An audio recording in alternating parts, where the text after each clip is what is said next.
ساتوی پسرو وینو دا د شهیدانو کور دا د باتورانو کور دا د باتورانو کور دا د باتورانو کور دا د باتورانو کور ساتوی پسرو وینو دا د شهیدانو کور دا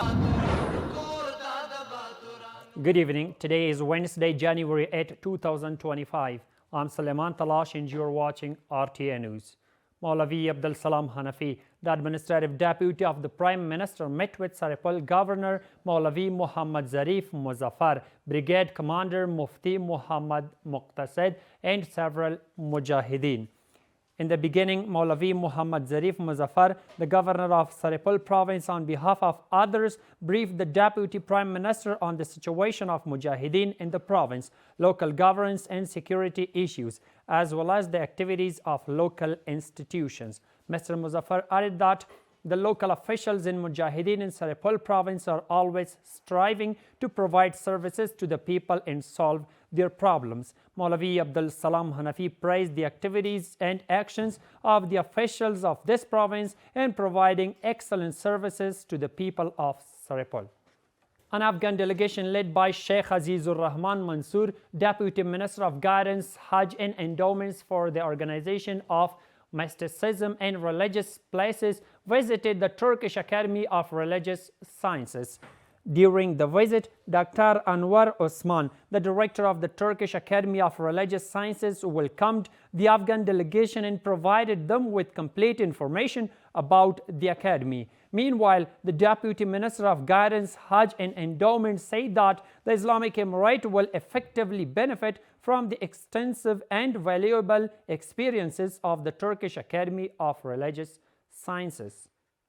Mullah Abdul Latif Mansoor, the Minister of Energy and Water, met with Mullah Aminullah Obaid, the Governor of Kabul, Chairman of the Council of Ulama, and other officials of the province and discussed various issues. In this meeting, Mullah Abdul Latif Mansoor said that water resources management and energy development in the country are vital, noting that the ministry is constantly working to develop these two sectors.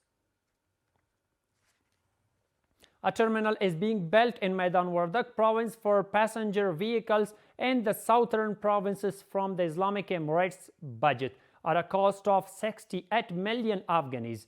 The first phase of this terminal, which will cost 23 million Afghanis, was inaugurated in the presence of some cabinet ministers, the Director General of the Department of Public Works, and the local officials. More details in this report. Around 68 million Afghanis has been allocated from the Islamic Emirate budget to the construction of a terminal on 38 acres of land in Maidan Wardak province for passenger vehicles to the southern provinces. And work on the first phase, which includes the perimeter wall and gates of the terminal, has begun at a cost of over 23 million Afghanis.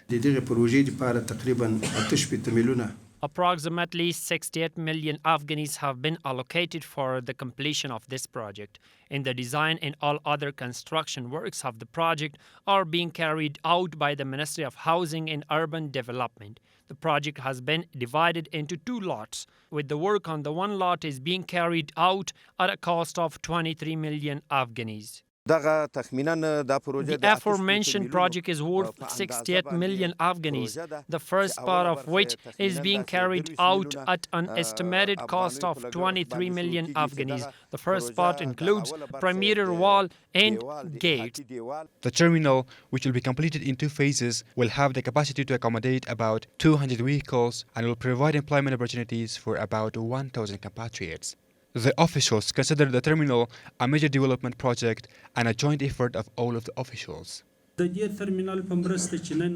the help of this terminal, we will not only improve the quality of the transportation system, but also give new dimensions to regional and international relations. In addition, the inauguration of this terminal will also create job opportunities for the youth. The steps that the Islamic Emirate has taken in the past few years in the economic field are certainly commendable, and the programs that have been considered for the future are also commendable.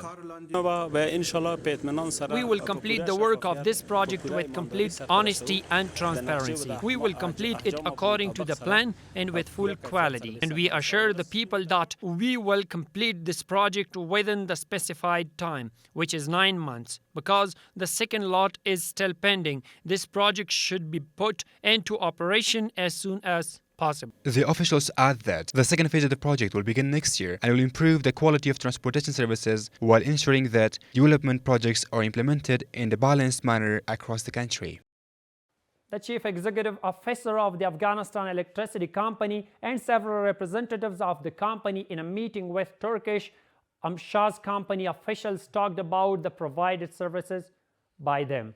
Mr. Jafar, the one in charge of the Turkish company, said that they want to create new systems for the prevention of wasting electricity and invest in the extension of substations and networks. He also shared the plans for the mentioned sections with the officials of the Afghanistan Electricity Company. The Chief Executive Officer and Chief Financial Officer of the Afghanistan Electricity Company thanked the Turkish company officials and assured them that they would cooperate with these plans after the technical research of the Electricity Technical Department on their technical proposal is completed.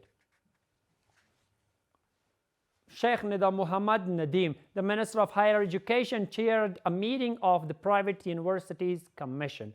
In this meeting, Sheikh Nida Muhammad Nadim said that the Ministry of Higher Education is committed to enhancing the quality of the country's universities. He added that the ministry, along with the Emirate universities, also supports private universities in Afghanistan. The Ministry of Higher Education says that to prevent plagiarism, university professors and students have purchased the software Routine and Grammarly for the first time. The spokesperson for the ministry adds that after the distribution of this software in public and private universities, plagiarism in monographs, theses, and promotional works of professors will be prevented. More details in this report. The spokesperson for the Ministry of Higher Education says that they have purchased the software Routine and Grammarly to prevent plagiarism. According to the spokesperson for the ministry, these softwares has prevented plagiarism by some individuals and was purchased to standardize most of the journals of educational institutions and scientific articles of professors. In universities and other higher education institutions, every student conducts research on a specific topic at the end of their bachelor's, master, or doctoral degrees. And some people may commit plagiarism in these studies. However, by using the software in universities, further improvements will be made in monograph, thesis, and dissertation of professors. Plagiarism will be prevented. Meanwhile, some professors and students have appreciated this decision of the Ministry of Higher Education, saying that this measure will prevent profit-seeking individuals. It forces researchers to write and conduct research on a new topic, which means it prevents repetitive topics. Overall, this is a very good thing. And other developed countries have this software. And the fact that the Ministry of Higher Education has established it in Afghanistan is a matter of pride and appreciation. There are some students who, without bothering to do so, simply copy other students' work. Now, buying the software is a good idea, so that each individual can try to prepare their own monograph. Officials of this ministry also add that if a book or article is a copy, it will be identified in this software after the contract is signed.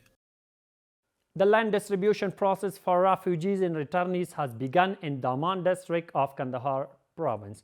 At the ceremony, Qari Fasihuddin Fitrat, the Chief of Staff of the country's armed forces, called on all countries that are forcibly deporting Afghan refugees to stop oppressing the refugees and allow them to return to the country on their will. The General Directorate of the Traffic of Coast Province reports collecting more than 42 million Afghanis in revenue during the current year in the province. According to local officials, most of this revenue was collected from the distribution of driving licenses, travel permits, distribution of temporary plates for vehicles and other items, and was deposited into government treasury.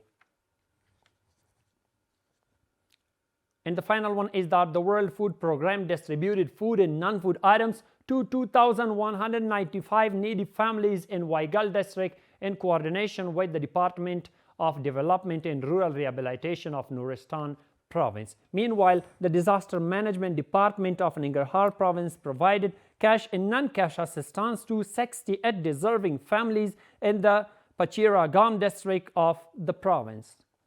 And that's all for tonight. Thank you so much for watching. Have a good night.